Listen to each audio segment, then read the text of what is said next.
2024 లేదా 25లో డిగ్రీ లేదా బీటెక్ చదివారా? సాఫ్ట్‌వేర్ జాబ్ కోసం ఎదురు చూస్తున్నారా? అయితే కోడ్‌జ్ఞాన్ 100 డేస్ కోర్సులో చేరండి. జాబ్ సాధించండి.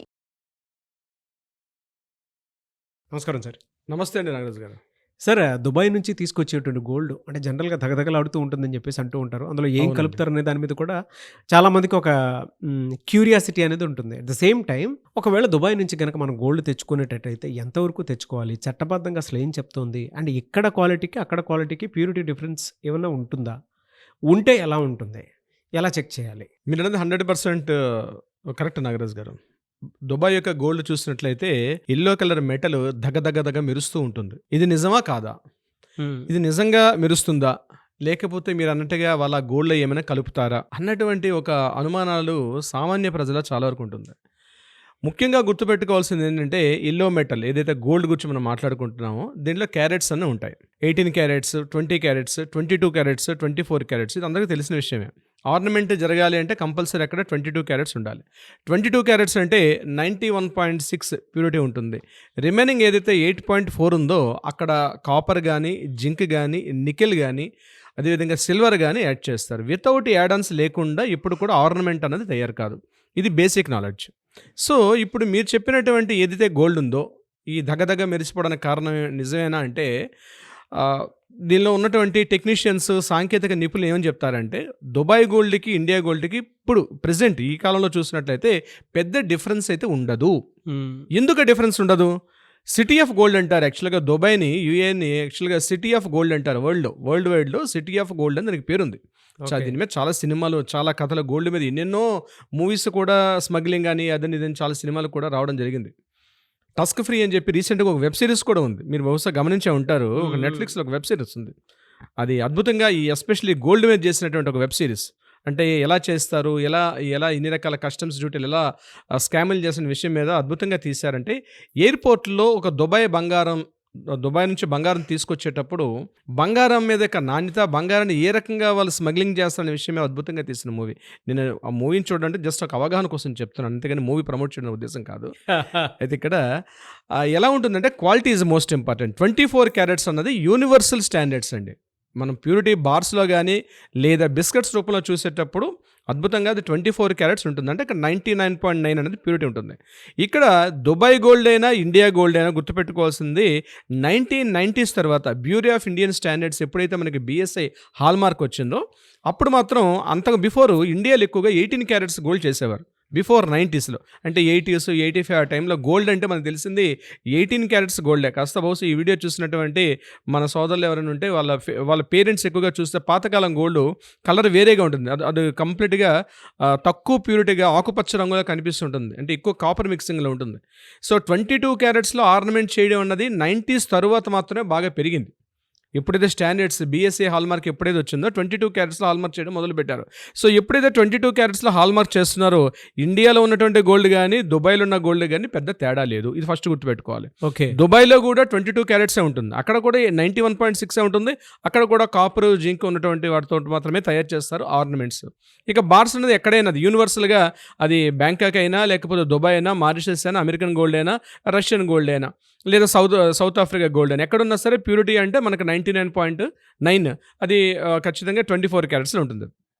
సో ఇంకొకటి ఏంటంటే ఎందుకు రేటు తేడా వస్తుంది? దుబాయ్కి ఇక్కడికి తేడా ఏంటి? ఎందుకు దుబాయ్లో గోల్డ్ తక్కువ ఉంటుంది, ఇండియాలో గోల్డ్ రేట్ ఎక్కువ ఎందుకు ఉంటుంది? ఇది చాలామంది డౌట్ పడుతుంటారు. ఎందుకంటే ఒకటే కారణం, దుబాయ్లో ఏంటంటే ట్యాక్స్ ఫ్రీ ఉంటుంది. ఇప్పుడు మనం ఇక్కడ GST అని ఏదైతే మనం 3% GST వేస్తాం, వేస్టేజ్ చేస్తాం. ముఖ్యంగా ఆర్నమెంట్స్లో నేను చెప్పేటప్పుడు GST 3% GST ఉంటుంది, వేస్టేజ్ ఉంటుంది, మేకింగ్ ఛార్జెస్ ఉంటాయి. అది UAE గోల్డ్లో ఏంటంటే, దుబాయ్ గోల్డ్లో ఏంటంటే ఇవన్నీ ఉండవు. అక్కడ మేకింగ్ ఛార్జెస్ చాలా లెస్ అమౌంట్ ఉంటుంది.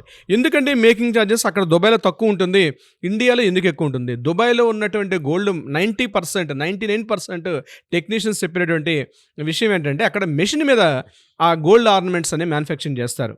అంటే చైన్స్ కానీ, లేకపోతే హారాలు కానీ, నెక్లెస్లు కానీ, మీ రకరకాల ఆర్నమెంట్స్ అన్నీ కూడా మెషిన్ మేకింగ్ ఉంటుంది. ఇండియాలో ఇప్పటికీ కూడా సంప్రదాయ పద్ధతుల ద్వారా మాత్రమే చేస్తారు. అంటే ట్రెడిషనల్ వాల్యూస్, ముఖ్యంగా కలకత్తా వర్కర్స్కి చాలా ఫేమస్. కలకత్తా వర్కర్స్, హైదరాబాద్లో మన ఓల్డ్ సిటీ చూసుకున్నట్లయితే ఇక్కడ వర్కర్స్, అలాగే ప్రొద్దుటూరు, కడప ఈ ప్రాంతాల్లో ఉన్నటువంటి ఈ స్వర్ణకారులు ఎవరైతే ఉంటారో గోల్డ్ స్మిత్స్ ఇప్పటికి కూడా స్టిల్ ట్రెడిషనల్ పద్ధతి, అంటే ఒక 40-50 ఏళ్ళ క్రితం ఎలా అయితే ఆర్నమెంట్స్ వేసేవారో ఇప్పటికి కూడా అలానే ఉంటుంది. మరలా ఇండియాలో కూడా తేడా వస్తుంది. అదే కేరళ బంగారానికి, కేరళలో ఉన్నటువంటి గోల్డ్ ఆర్నమెంట్స్కి మన తెలంగాణ, ఆంధ్రప్రదేశ్ ఉన్న గోల్డ్ కూడా తేడా ఉంటుంది. వాళ్ళు ఎక్కువగా ఏం చేస్తారంటే, ఇప్పుడు ఫర్ ఎగ్జాంపుల్ మనం ఒక గోల్డ్ బ్రాస్లెట్ తీసుకున్నాం అనుకోండి, వాళ్ళు ఏం చేస్తారంటే హ్యాలో ఉంటుంది లోపలంతా కూడా, అంటే లోపలంతా కూడా వ్యాక్యూమ్ ఉంటుంది. ముఖ్యంగా ఏం చేస్తారంటే వ్యాక్స్, లక్క అంటాం, ఆ లక్క లోపల పెడతారు. బయట మాత్రం చాలా దీనికి కనిపిస్తుంది. బట్ తెలుగు వాళ్ళు మాత్రం చాలా వరకు ట్రెడిషన్స్ ఇప్పటివరకు కూడా సాలిడ్ ఉన్నటువంటి గోల్డ్ మాత్రమే ఇష్టపడతారు. వెయిట్ టు వెయిట్ ఉంటుందన్నమాట. సాలిడ్ ఫర్ ఎగ్జాంపుల్ ఒక 10 గ్రామ్స్ గోల్డ్ ఉందంటే 10 గ్రామ్స్ కూడా సాలిడ్ దాని మీద ఆర్నమెంట్ డిజైన్స్ చూస్తారు. కానీ అదే కేరళ కానీ, మహారాష్ట్ర కానీ కొన్ని ప్రాంతాల్లో ఏం చేస్తారంటే ఐటమ్ చూసి, మీరు కొంతమంది చూసే ఉంటారు, మెడలో చాలా పెద్ద పెద్ద గోల్డ్ వేసుకొని చూస్తారు. అందులో ఎలా ఉంటుందంటే ఓన్లీ బయట ఆ స్కిన్ లేయర్ అంతా మాత్రం గోల్డ్ ఉంటుంది, లోపల అంతా కూడా హ్యాలో ఉండి లోపల లక్క పెడతారు. అంటే లక్క పెట్టేసి లక్క మీద వేసుకుంటూ వెళ్తారు. మీరు దాన్ని బ్రేక్ చేసినట్లయితే ఆ లోపల వ్యాక్స్ కనిపిస్తూ ఉంటుంది, లక్క అనే వ్యాక్సిన్ కనిపించే అవకాశం ఉంటుంది.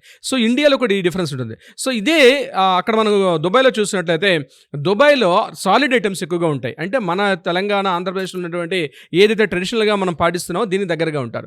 ఇవి బేసిక్గా ఎందుకు రేటు తక్కువ ఉంటుందంటే మెయిన్ ఏంటంటే అక్కడ వ్యాట్ ఉండదు, జిఎస్టీ ఉండదు, మేకింగ్ ఛార్జెస్ ఉండవు, అదేవిధంగా వేస్టేజ్ ఛార్జెస్ కూడా చాలా తక్కువ ఉంటాయి.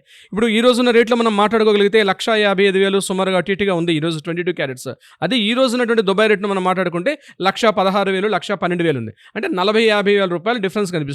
ఈ 40-50 వేల రూపాయలు తేడా ఎక్కడ అంటే అది కేవలం ఫర్ ద జిఎస్టీలు, మేకింగ్ ఛార్జెస్, వేస్టేజ్ అక్కడ కనిపిస్తుంది అనమాట. అందుకే దుబాయ్ గోల్డ్కి ఇక్కడికి ఉండడం తేడా. ముఖ్యంగా ఇక్కడ నుంచి దుబాయ్కి వర్క్ అంటే జాబ్ రీత్యా కానీ, లేకపోతే ఏదో ఉపాధి నిమిత్తం వెళ్ళేటప్పుడు వస్తూ తెలియక రకరకాల గోల్డ్ వేసుకొస్తారు. వెరీ వెరీ ఇంపార్టెంట్ పాయింట్, కస్టమ్స్లో ఉన్నటువంటి రూల్స్ ఏంటంటే మినిమం అక్కడ 6 months పాటు ఉండాలి. ఏదో విజిటింగ్లో వెళ్ళి తీసుకొస్తే మాత్రం 10 గ్రాముల వరకు మాత్రమే ఎలిజిబిలిటీ ఉంటుంది కస్టమ్స్లో. ఎయిర్పోర్ట్ అయినా మనం ఎయిర్పోర్ట్లో వచ్చేటప్పుడు 10 గ్రామ్స్ వరకు మాత్రమే ఎలిజిబిలిటీ ఉంటుంది. ఏదైనా విజిటింగ్గా మనం ఏదైనా ఒక ఫంక్షన్ కనో, లేకపోతే ఏదో ఒక టూర్గా మనం వెళ్ళి వస్తే టూరిస్టులకు మాత్రం. లేదు అక్కడ 6 months పాటు జాబ్ చేసేవాళ్ళు, అక్కడ ఏదైనా ఏదో ఒక జాబ్ చేసుకున్న వాళ్ళైతే మాత్రం 6 months మినిమం ఉండాలి. వాళ్ళకి మాత్రం అది మెన్ అయితే 20 గ్రామ్స్ ఉంటుంది, ఉమెన్ అయితే 40 గ్రామ్స్ వరకు ఎలిజిబిలిటీ ఉంటుంది. అంటే అంత లోపల ఉన్నటువంటి గోల్డ్ మాత్రం వితౌట్ ఎనీ ట్యాక్స్ ఈజీగా మనకి ఎయిర్పోర్ట్ నుంచి కూడా మనం తీసుకొని రావచ్చు. అంతకన్నా ఎక్కువైతే కూడా తప్పనిసరిగా ఏంటంటే బిల్ ఉండాలి, అదేవిధంగా ఎక్కడ పర్చేజ్ చేసాం ఆ షాపు డీటెయిల్స్ అన్నీ ఉండాలి. వీటన్నిటితో పాటు మెయిన్ ప్రధానంగా హాల్ మార్క్ గోల్డే ఉండాలి. ఇది కాకుండా పక్కన హెచ్యుఐడి నెంబర్ అని ఉంటుంది, ఆ హెచ్యుఐడి నెంబర్ ఉండాలి. ఇవన్నీ కంపల్సరీ చేస్తూ ఒకవేళ అమ్మాయిలు అయితే, లేడీస్ అయితే 40 గ్రామ్స్ కన్నా ఎబో అయితే అక్కడ ఎయిర్పోర్ట్లో నిర్దేశించినటువంటి కస్టమ్స్ డ్యూటీ ఉంటుంది, ఆ కస్టమ్స్ డ్యూటీ చెల్లించాలి. అది చెల్లించకుండా తీసుకొస్తే మాత్రం మీ గోల్డ్ని వాళ్ళు అక్కడ సీజ్ చేస్తారు. అదే మెన్ అయితే 20 గ్రామ్స్ ఉన్నటువంటి గోల్డ్ మాత్రం తీసుకోవాలి, అంతకన్నా ఎక్కువ అయితే సీజ్ చేస్తారు. కొన్ని సందర్భాల్లో 1 కిలో గోల్డ్ కూడా తీసుకొస్తారు, అది బార్స్లో కానీ లేదా బిస్కెట్ రూపంలో తీసుకొని రావచ్చు. బట్ ఆ కస్టమ్స్ డ్యూటీ అనేది చెల్లించాలి. ఆ కస్టమ్స్ ట్యాక్స్ చెల్లిస్తే తప్పనిసరిగా తీసుకోవచ్చు. బట్ దానికి కూడా ఒక వ్యాలిడిటీ ఉండాలి.